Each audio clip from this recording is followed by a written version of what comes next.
Alam mo ba na ang pinakamahalagang investment na magagawa mo ngayon ay hindi pera, kundi ang iyong kalusugan.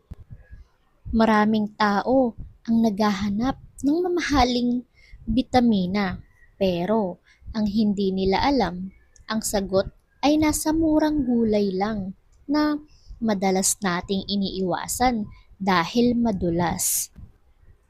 Ako si Roda at sa vlog na ito, tatalakayin natin kung ano ang mangyayari sa katawan mo kung kakain ka ng okra araw-araw at kung bakit ito ang sikretong magpapabago sa buhay mo. Makinig hanggang dulo. Ang okra ay mayaman sa fiber, vitamin C, K1 at magnesium na tumutulong sa pagpapababa ng asukal sa dugo, mabuting pagtunaw ng pagkain at kalusugan ng puso. Ang okra ay mayroong mucilage o malambot na katas na tumutulong sa pagdumi at nag-aalaga sa bituka. Ang fiber nito ay dumidikit sa kolesterol para lumabas sa katawan. Nakatutulong din ang okra upang magpababa ng asukal sa dugo at mababa ito sa calorie, kaya maganda sa nagpapapayat. Ang okra ay may malaking tulong sa iba't ibang parte ng iyong katawan mula ulo hanggang paa dahil sa taglay nitong mga nutrisyon. Ang okra ay mayaman sa antioxidants gaya ng polyphenols na lumalaban sa cell damage.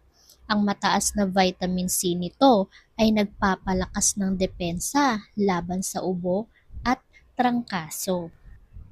May taglay itong vitamin K1 na nagpapatibay ng mga buto at umiwas sa bali at naglalaman ito ng vitamin A at beta-carotene para sa malinaw na paningin. At para sa mga buntis, mayaman ito sa folate, vitamin B9 na nagpapababa ng risk sa birth defects ng sanggol. Ang regular na pagkain ng okra ay nakatutulong upang maiwasan o mapababa ang panganib ng mga sumusunod na malulubhang sakit. Una, sakit sa puso at stroke. Binabawasan ng okra ang bad cholesterol sa pamamagitan ng pagpapadikit nito sa fiber para mailabas sa dumi. Ang taglay nitong polyphenols ay tumutulong magpanatili ng maayos na daloy ng dugo upang maiwasan ang baradong ugat. Pangalawa, diabetes at sakit sa bato. Pinapabagal ng okra ang pag-absorb ng asukal sa bituka, kaya naiiwasan ang biglaang pagtaas ng blood sugar ng type 2 diabetes. Dahil ang diabetes ang nangungunang sanhi ng sakit sa bato, ang pagkontrol sa sugar gamit ang okra ay nagbibigay din ng proteksyon sa bato or kidney disease. Pangatlo, sakit sa tiyan at cancer. Ang mataas na fiber at pectin nito ay nagpapakain sa mabubuting bakterya sa tiyan. Nililinis nito ang colon para maiwasan ang kanser. Ang malapot na katas nito ay pinipigilan ang pagkapit ng bakteryang H. pylori na sanhi ng gastritis at ulcer sa tiyan. Ang sapat na vitamin K nito ay pumipigil sa mabilis na pagkaubos ng calcium sa mga buto upang maiwasan ang osteoporosis. Ang mga antioxidant ng okra ay nagbabawas ng pamamaga sa utak na sanhi ng pagkaulyanin or Alzheimer's.